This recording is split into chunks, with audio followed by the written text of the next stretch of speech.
الحمد لله رب العالمين وكفى والصلاة والسلام على رسول الله ما بعد waxaan ka hadli doonaa barnaamij ku saabsan barnaamij ka duwan barnaamijkii taxanaha inoo ahaa tafsiirka aan ka yara mashquulay imtixaanadii socda awgeed sidaad ogtihiin maalmahan baraha bulshada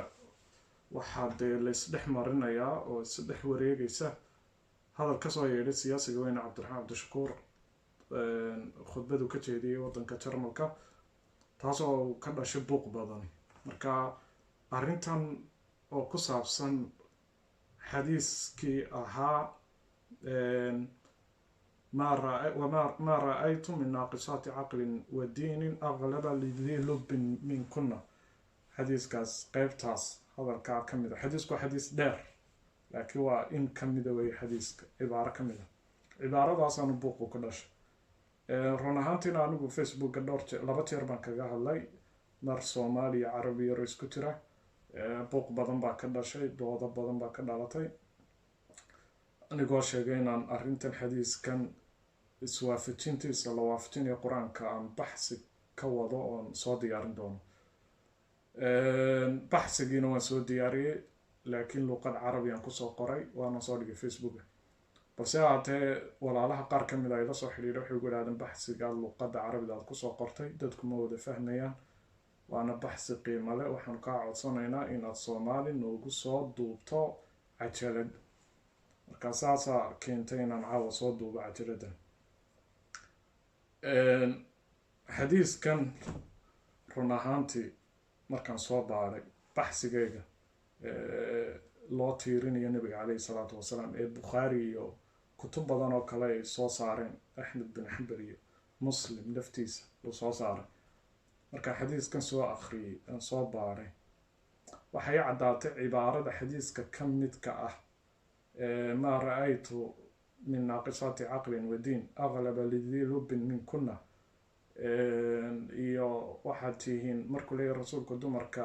idinkaa naarta ugu badan axad intaas cibaaraadkaas waa cibaaraad matniga oo ku jira anigu uma dhaadhacayo arrinta sanadka xadiiska laakiin matniga xadiiska qeybtaas waa qeyb shaada oo khilaafsan axaadiista kale ee ka awooda badan qur-aankana khilaafsan culamo badan baa isku dayay inay fasiraan oy meel mariyaan hadalka nebiga loo tiirinaya uu leeyahay rasuulku dumarku way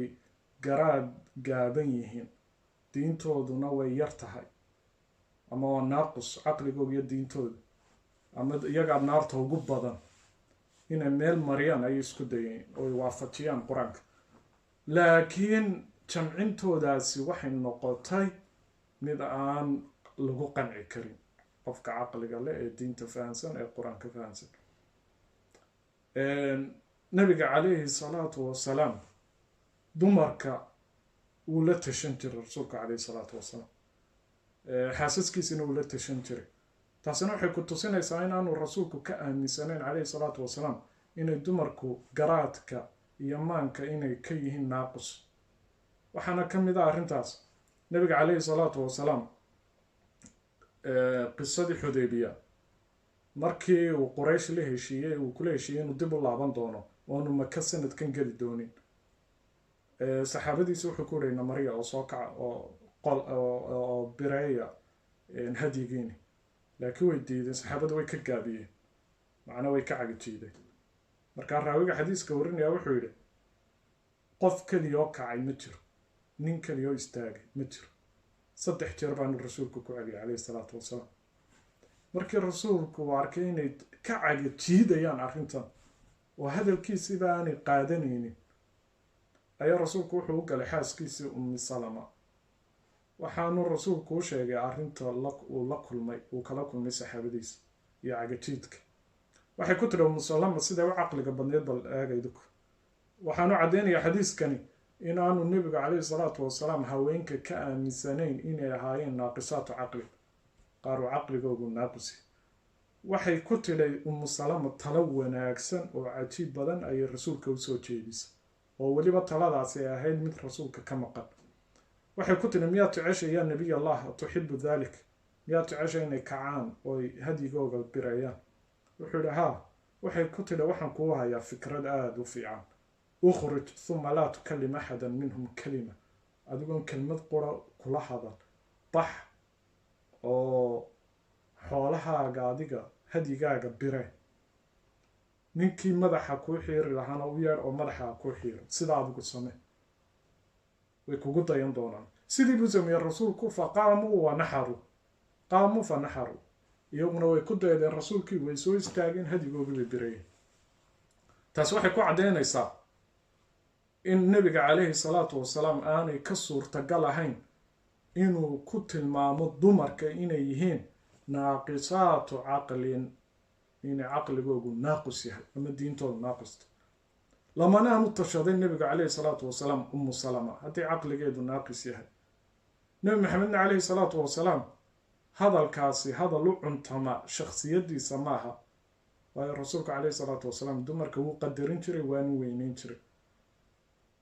hadalkana in la isku dayo ilaa la dhoodhoobo waa laga qurux badan yahay waayo waa kelmad carabiya oo faseexa oo cad naaqisaati caqlin wa diinin hadal u baahan maaha fasiraad iyo in la meel mariyo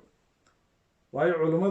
culimmada sharaxay waxay isku dayeen inay qaar ku sheegaan macnaha waxaa laga wadaa hadalka rasuulka xifdiga dumarku way yaryihiin oo way ka xifdi yaryihiin ragga qaar waxay dhahaan meye way ka caadifad badan yihiin oo way ka xamaasad badan yihiin taasaana keenaysa markay caadifadoodu kacdo in caqligoogu naaqusmo waxaynaynu ognahay dumarka inaanay ragga ka xifdi yarayn oo ilaahay subxaana watacaala uu xifdiga bixiyo caadifadana uu ilaahay bixiyo ninba inuu ka siiyey rag iyo dumarba qofba inbuu ilaahay caadifada ka siiyey waxaa jira rag caadifad badan baa jira waxaa jira dumar caadifada ku yarta waxaa jira rag xifdi badan waxaa jira dumar xifdigu ku badan yihiin xataa imaamu albukhaari culimmadiisa waxaa ka mid ahayd dumar baa ka mid ahaa oo xifdi badan oo axaadiista uu kasoo wariyey oo cilmiga uu ka barta marka in hadalkan lays idhaahda hala dhoodhoobo oo hala meel mariyo ma keenayso mid fasiraad lagu qanco ma keenayso qur-aanka haddayn dib u laabano qur-aanka kariimka wuxuu ka sheekeeyey gabadh ilaahay uu siiyey caqli iyo garaad iyo xikmad uu siiyey iyo maamul wanaag ay ku maamusho nafteeda iyo dadkay maamulaysada waana boqoradii la odhan jira bilqiis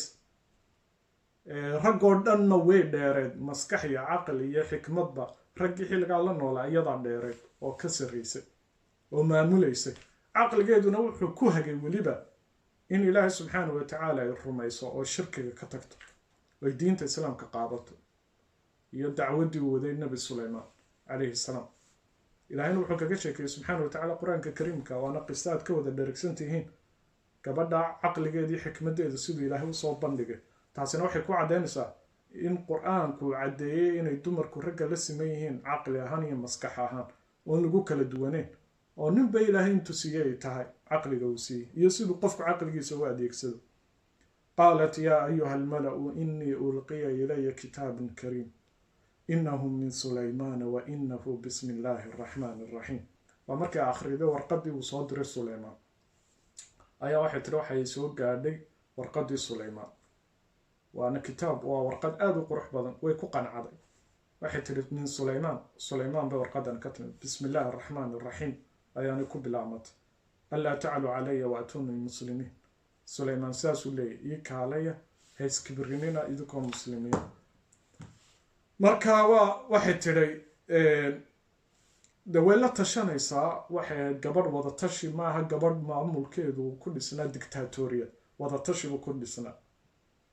marka waxay tidhi ila taliyo yaa ayuha almala-u aftuuni fii amri ma kuntu qaadicatan xataa tashhaduun marka waxay dhaha qoladii dee maamulka iyo dowladeedii iyo guurtidii iyo golihii baarlamaanka waxay dhahdeen naxnu uluu quwatin wa uluu ba'sin shadiid walamru ilayki fandurii maada ta'muriin waxay dhaha anagu maanta awood waanu haynaa cidna hor istaagi kartaa ma jirto bal waxaad samaysaa adigu tale keen taladeedu markaa waa tale aada u cajiib badan ilaahina subxaanahu watacaala waanu u qiray ilaahay inay talo fiican iyo maskax fiican keentay waxay tiri qaalat ina almuluuka idaa dakhaluu qarya waxay tiri boqortooyooyinku boqorradu hadday tuulo soo galaan ama magaalo soo galaan way fasahaadiyaan dadkii karaamada iyo sharafta lahaana waxay ka dhigaan adilla dulli bay ka dhigaan way dulleeyaan oo ma aha dad wada tashi iyo dimuqraadiyad iyo fikir isweydaarsi dad ku maamulo maaha waa dad dictatoriyan oo cagajugleyn iyo xoog dadka ku qasba oo ku qabsada marka waxay tiri haddii magaalo soo galaan way baabiinayaan ilaahayna subxaana watacaala hadalka ay sheegtay uu qira wuxuu yihi wakadalika yafcaluun waa runteed balqay siday sheegtay boqoradu wax ma hagaajiyaan xun bay xumeeyaan buu ilaahay yihi subxaana watacaala wakadalika yafcaluun marka gabadha qisadeedu way dheer tahay aakhirkiina way islaamtay markay sulaymaan u tagtay nebi sulaymaan way islaamtay waxaanay tiri qaalat rabbi inii dalamtu nafsii wa aslamtu maca sulaymaana lilaahi rabbi alcaalamiin ujeeddadaynu usoo qaadanina waxa weeye ilaahay subxaana watacaala uu gabadhaa usoo sheegay qisadeeda inay ahayd gabadhaasi gabadh caqli badan boqoradii xilligaa jirayna ay ka maskax badneed maskax iyo garaadna ay ku maamuli jirtay shacabkeeda maskaxdeeda iyo garaadkeediina markay ka shaqaysiisay waxay ku hageen in ilaahay subxaana watacaala ay rumayso nebi sulaymaanna dacwadiisa ay qaadato shirkigiiyo gaalnimadiina ay ka tagto taasina waxay ku caddaynaysaa dumarku inaanay ka caqli liidan ragga kana maskax yareen khulaasadu waxa weeye walaalayaal waan kusoo gabagabeynaya anigoon hadalka dheereynin xadiiska qaybtiisaas marka laga tago qaybtan sadaqada rasuulku uu ku dhiiri gelinayo dumarka qur-aanka aynu soo sheegnay iyo axaadiistaa saxiixa way ka hor imanaysa iyo diinta islaamku inay sheegtay in ay dumarku leeyihiin makaano sare oo ay yihiin shaqaa'iqu rijaal ragga la siman yihiin bukhaari iyo muslimna dee waxaa ku jira axaadiis badan oo la daciifiyey oo culimmadii hore ay ka hortageen xadiiska injirta nebiga ku tilmaamaya calayhi salaatu wasalaam ayaa ka mid a waxaa ka mid ah axaadiista sheegaysa in nebiga aabihii hooyadii ay naarta gelayaan oo ay culimo badan diideen oo ay ka hor yimaadeen xilligii waktigii hore culimo badan baa bukhaari iyo muslim axaadiis ka daciifiyey oo imaamu daaraqudni uu ka mid yahay oo kitaabu ka qoray uu kaga daba tegayo bukhaari iyo muslim xilligan casriga ahaydna waqtiga casriga sagaashaneeyadiina dee waa kii sheekhul albani soo baxay axaadiis badan ka daciifiyey bukhaari iyo muslim taa macnaheeduna ma aha bukhaari iyo muslim inay ahaayeen laba sheekhoon khaldamin oon khalad ku dhicin anagoo ixtiraamayna oo qadarinayna oo wax wanaagsan inay sameeyeen aaminsan oo ku qadarinayna haddana macnaheedu ma aha in duuduub lagu qaato axaadiista bukhaari iyo muslim dhammaantood horaa looga hadlay waana laga hadli doonaa culummada cilmi xadiiska aqoonta u leh way ka hadlayaan waana la dabagelayaa waxaa kaloo waxyaabaha xadiiska qeybtan lagu bushinayo ka mid ah caqligu waa sheega quray ilaahay subxaana watacaala uu bani aadamka uu ugu xil saaray diinta hadday salaad noqoto hadday soom noqoto hadday xaji noqoto waa manaadu takliif wey taana culimmadu isku raacsayn haddaanu qofku caqli lahayn wax laga rabo ma jirto mas-uuliyad diiniya oo qofka laga rabo ma jirto waa sidii qof waala qofka waalana waa marfuucu qalam qalamka waa laga rafciyey markaa rasuulkii nebi maxamed calayhi salaatu wasalaam ee diinta loo soo diray ee lagu soo dejiyey ee naxariista badnaa ee rasuulku calayhi salaatu wasalaam suurtagal ma aha in ilaahay subxaana watacaala dumarka ku kalifo diin iyo salaad iyo soom haddana ay noqdaan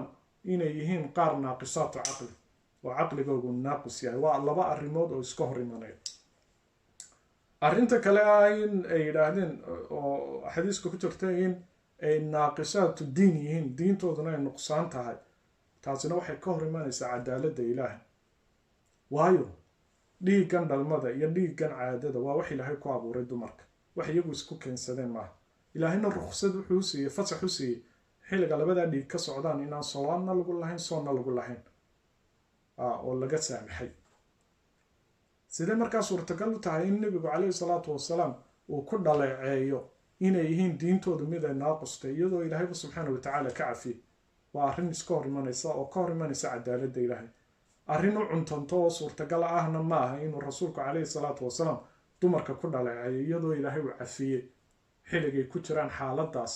oon laga rabin soom iyo salaad diintooduna naaqus maaha waayo lagamaba rabo aslan salaad iyo soom midna lagama rabo laa yukallifu allahu nafsan ilaa wascaha arrinta labaad arrinta saddexaad ku gabagabeynna waxay tahay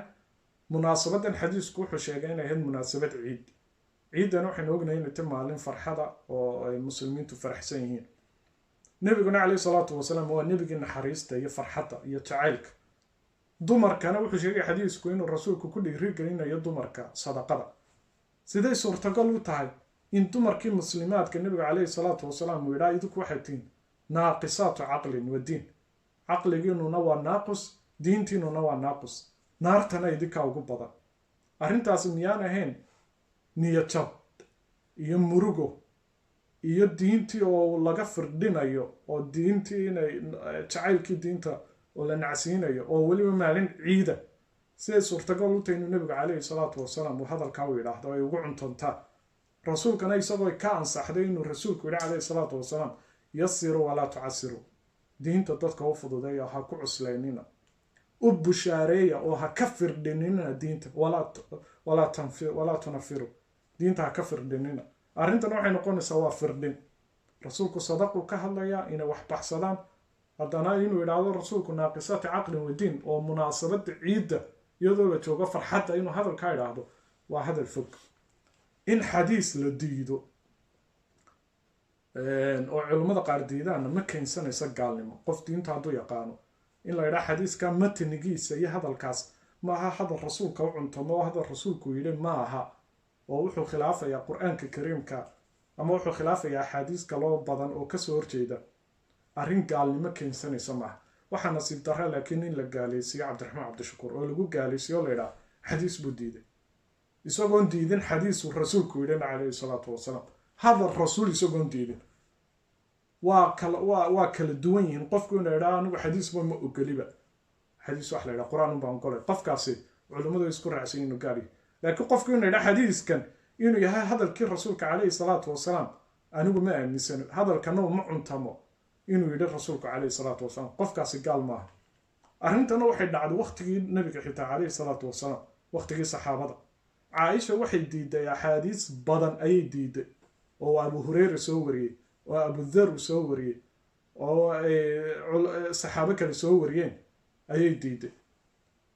waxaana culummadu ka alifeen kutubbay ka alifeen caaishana saxaabadii may gaalaysin oo may odhan hadalkii rasuulkaa diiday caashaay waad gaalooday maxaad u diidaysaa hadalka rasuulka lama gaalaysin caaisha axaadiis badan bay diiday bukhaari baanay ku jiraan axaadiistay diiday waa axaadiis uu bukhaari soo saaray hadalka iyadu ku diidayna bukhaari laftiisaa soo saaray labadaba bukhaari baa soo saaray sababta u diidayna waxa weeye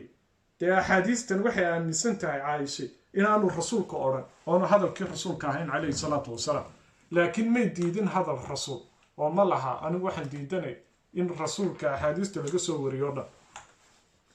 waxaa ka mid a tusaale ahaan haddii axaadiista ay caaisha diidaan soo qaadano waxaa jira xadiis abudar uu soo wariyey uu yidhi haddii wuxuu yidhi rasuulku wuxuu yidhi calayhi salaatu wasalaam haddii midkiin duwana tukanayo waa inuu sitaarad samaysto sitaarad waa inuu samaysto hadduu sitaarad waayo oonu sitaarad samaysan maye wax sitaarado bida sitaaro tukado fa inahu yaqtacu salaatahu alximaar dameerkaa jaraya saasuu yidhi walmar-a gabadhaa jaraysa hadday hormarto walkalb eyguna wuu jaraya gabadha iyo eyga madow iyo dameerkaa jaraya salaaddu way ka buraysa xadiis noocaas ayuu soo saaray abidar ka soo wariyey nebiga caaisho markii loo sheegay oo xadiiska ay maqashay waxay tiri shabbahtumuna bilxumeer waxaad nagu shabbahdayn ood noo eekeysiisaan haddaanu dumarkii nahay dameeradii iyo aydi bal u fiirsada hadalkan wuxuu leeyahay abudar rasuulkaan ka maqlay calayhi salaatu wasalaam caaishana waxay leedahay hadalkan aad ku hadashay hadaluu rasuulka u cuntama oo rasuulku yidhi maaha calayhi salaatu wasalaam waayo waxaad nagu shabahaysaan haddaanu dumar nahay oo bani aadam nahay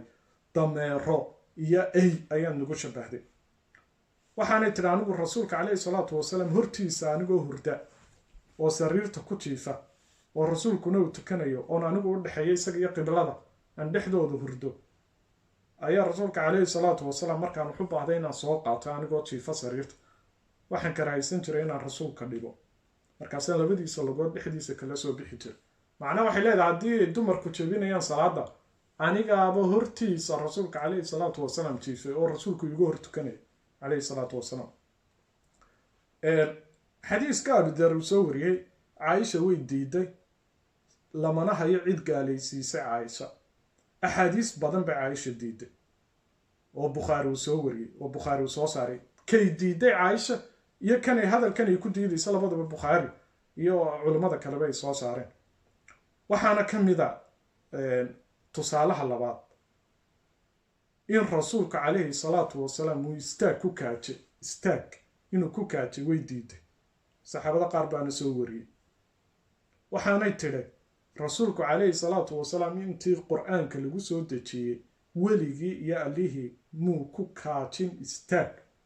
laakiin xudayfa muxuu leeyahy ra'aytu rasuula allah yabuulu qaa'iman waxaan arkay rasuulka ilaahay oo istaag ku kaajay waana ka diida waxay tiri rasuulka ilaahay intii qur-aanka lagu soo dejiyey weligii istaag kumuu kaajin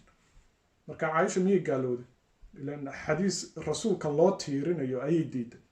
marka qofka wadaadka ah ee aqoonta leh diinta hadduu yidhaa xadiiskani hadalkii rasuulka ma aha umana cuntamo matnigana wuxuu ka soo horjeedaa qur-aanka kariimka ama axaadiis kale hadal u cuntamana ma aha rasuulka dee ma gaaloobayo kumana gaaloobayo culimmaduna way isku raacsan yahay axaadiista axaadkan mutawaatirka ahayn hadduu qofku diiday inaanu gaaloobeyn qaarkood ha ku sheegaan inuu faasiq yahay ama mubtadaca ku sheegaan laakiin inuu gaalayo kumay tilmaamin axaadiista caaisha diidda waxaa lagu tilmaamaa inay tahay 3 xadiis oy tiraah rasuulku ma odhan calayhi salaatu wasalaam oy gidaarka ku dhufatay culimmaduna kutubay ka qoreen waxaa ka mid a culimmada kutubta ka qoray imaam zarkashi kitaabu kaalifa la yidhaahdo alijaaba liiraadi mastadrakathu caaisha cala saxaaba imaam suyuutina kitaabka lagu ka qoray caynu lisaaba fi istidraaki caaisha cala saxaaba labada kitaaba laga qoray waxaana lagu tilmaamaa 2 xadiis inay caaisha diiday inuu rasuulku yidhi calayhi salaatu wasalaam waynu tusaale usoo qaadanay hadda laba dhacdo waynu tusaale usoo qaadanay xadiis kalea jiraysaynu tusaale aynu usoo qaadanayno abu hureyra wuxuu yidhi haddii 2 kabood aad xidhantay kabi kaa xumaato ama kaa go-do kab keliyaha ku socon waayo shaydaankaa ku socda waa inaad 2 kaboodba aad saarto ood cagaagan ku socoto adigoo cagaagan waa inaad socoto bilaa kabo ku socoto caaisha waxay odhan jirta wax dhibaataan male arrintaas nebiguna sidaa ma odhan calayhi salaatu wasalaam weliba intay kab keliya soo xidhata caaisha ayaa waxay odhan jirta abu hureyra ayaan rabaa inaan khilaafo markaa walaalayaal waxa fiican in la iska daayo xamaasadda wadaadada waxaan kula talinayaa dadka gaalaysiinaya gaalnimada miyaynaan ka daalin iyo inaynu dadka gaalaysiino arrintan arrin cusub maaha imaam alqasaali qasaaligii masar sheekh qasaali ayaa kitaab qoray la yidhaha asunna annabawiya bayna ahli lfiqhi wa ahli lxadiis kitaab noocaas qoray marka kitaabka wuxuu kaga sheekeynaya axaadiista in fahamka axaadiista qaarkood dib loo eego oo la baaro iyo qaabkii loo baariyo wuxuu kaloo kaga hadlayaa kitaabka in axaadiista qaar gariibka ah ee mutashaabihaadka ah aada moodo inay qur-aanka ka hor imanayaan dee in qur-aanka loo bandhigo oo qur-aanku noqdo maxkamadda xukumaysa axaadiista xilligii uu kitaabkaa qoray waxay 80-nadii waa lagu kacay kacdoonka sidan oo kalea waxaa la yidhi qasaali xadiis buu diidayay raggii salafiyiinta ah way ku kaceen waxay idhahdeen waa gaal axaadiista nebigu diidayay xadiiskii rasuulku u inkiray maantana waa loo garaabay imaam qasaali waa loo garaabay maanta wax badan baa la ogaaday wax badan uu sheegay inay run tahay ayaa la ogaaday marka waxaa leeyahay wadaadada maanta innaga waxan way nagu cusubi 80kii halkay maraysa masar iyo suudaan ayaynu inagu maanta marayno 2019 marka waxaa leeyahay wadaadada ilaahay ka cabsada oo gaalnimadan aad har iyo habeen wadaan iska daaya shalay waxaad gaalaysiiseen cabdiqaadir kishk ayaad gaalaysiiseen cali raagaad gaalaysiiseen wadaadkii gaalkacyo lagu diiday fatwadiina gaalaysiinta ayuu u dhintay oo lagu qarxiyey maantana cabdiraxmaan cabdishakuur baad gaalaysiiseen soomaaliya maalin walba dhiig baa ka dhaco oo lagu shubaa dhulkiisa dhiig baa ku daata miyaydan ka daalayn gaalaysiinta oo si kale miyaan wax layskugu sheegi karayn wadaadadan iska oohinaya ee ilaa dhowr iyo 80kii ilaa dhowr iyo 70kii fataawooyinka gaalaysiinta waday waxaa leeyahay ilaahay ka cabsada oo dhalinyartan masaakiinta ee aqoonta diinta aan lahayn iyo dadkan caamadaad ku oorkacsanaysaan iska daaya maantana xaaladdu way ka duwantay waqtigii hore maanta waxa wax badan saameynaya waa baraha bulshada marka fatwo kastoo la soo daayo dadka si yar bay ku gaaraysa marka ilaahay ha ka cabsadaan wadaadadu gaalaysiinta ha la iska dhaafo dadka la gaalaysiinayo si kale waxa u sheegaan si kale doodooda ha u soo bandhigaan nasteexadu ha noqoto nasteexo dabacsanaan iyo jacayl iyo naxariis ku dhisan ha noqoto waa maxay hadidaadan iyo hanjabaadan waa maxay laysku hanjabayo ee diinta layskugu hanjabayo ee toobadda layskugu hanjabayo toobadkeen ilaahay baa loo toobadkeenaa subxaana watacaala wastakfiruu thuma tuubuu ilaa rabbikum ilaahay baa loo toobadkeena yaa ayuha aladiina aamanuu tuubuu ila allahi toobatan nasuuxa waxaad keetaan meel nebi maxamed calayhi salaatu wasalaam saxaabadiisii mid khaldamay uu ugu hanjabayay inuu toobadkeeno uu leeyahay toobadkeen oo toobadaada iclaami toobadda ilaahay baa loo toobadkeenaa subxaana watacaala qasamna maaha qofku inuu masaajid istaagu dha waan khaldamay waan toobadkeenay ilaahay subxaana watacaala qur-aankuna wuxuu leeyahay ilaahay u toobadkeena ilaahay wuxuu leeyahay aniga ii toobadkeena aniga ah ghafuur raxiim marka ma aha bani aadam haddii qof uu ku xujeynayo uu leeyahay toobadkeen waa ina toobadda ay maqashiiso oo tidhaahdo waa toobadkeena wax diinta meelay kaga jirta ma aha hadduu xitaa qofku khaldamo ilaahay isagay u taala khaladku qofka waad ka odhan kartaa ilaahay ka cabso waidaa qiila lahu ittaqi illah akhadathu alciza bilism marka waxaad leedaha dee cabsida waa qofkii oo kula taliyo wanaag kuu sheegay ilaahay ka cabso waa wax fiican laakiin oo toobada aad ku tutubto ood ku xujayso ood ugu hanjabto waa arrin khalada fircoon oo gaal ahaa oo gaalnimadiisu cad ahay oo cid ka gaalnimo badani aanay jirin ayaa ilaahay subxaana watacaala uu lahaa faquulaa lahu qowlan layina lacalahu yatadakar oo yakhsha hadal dabacsan oo naxariis leh fircoon u sheega buu ilaahay ku leeyahy muuse iyo haaruun cabdiraxmaan cabdishakuur oo walaalka ah oo muslim ah oo nin wadaada oo diinta yaqaano oo dhowr iyo 20 sano oo diinta baranayay inaad gaalnimo lagu xukumo waa shay khalada waana gefcad fatwana laga soo saaro maanta haddii la qarxiyo oo la dilo oo dadka gacanta fudud ay dilaan waxa loo haystaa oo mas-uuliyaddeeda qaadaya dadkii fatwooday ama gaalnimo ku xukumay ama zindiiq ku xukumay ama inuu hadal nebi diida calayhi salaatu wasalaam ku xukumay ayaa mas-uuliyaddiisa qaaday oo ka mas-uula soomaaliduna waa ina ilaahay ka cabsadaan oo qabyaalada la iska daayo in qofka qabiil lagu gaalaysiyo ama qabiil lagu colaadiyo waa wax khalada oo ummadihii kale ka gudbeen qabyaalada ilaahay subxaana watacaala qofka waa inaan cadaaladda laga tegin oo ilaahay subxaana watacaala laga cabsado oo qabiilka la iska daayo iyo kooxaysiga qofka kooxdaydu kasoo horjeeda fikradaydu kasoo horjeeda qabiilkaydu kasoo horjeeda